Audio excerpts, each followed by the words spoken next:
হরি ওম। বাড়িতে কেউ আছেন নাকি? হ্যাঁ আসছি। দুটো ভিক্ষা দেবেন?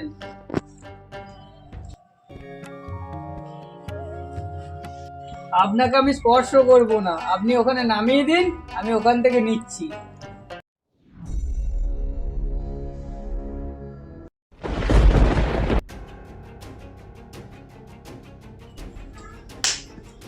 স্যার, আমার বকশিসের টাকাটা।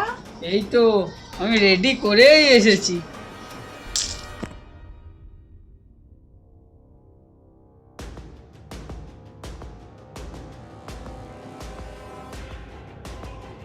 স্যার আপনি? হ্যাঁ আমি। এবার তো টাকা দেবে। কিন্তু স্যার আমার কাছে তখন টাকা নাই। জানি জানি, এই নিন, আপনার স্বামীকে ফোন করুন আর কিস্তির 2100 টাকা নিয়ে আসতে বলুন। ঠিক আছে স্যার, আমি ওকে ফোন করে 2500 টাকা বলবো।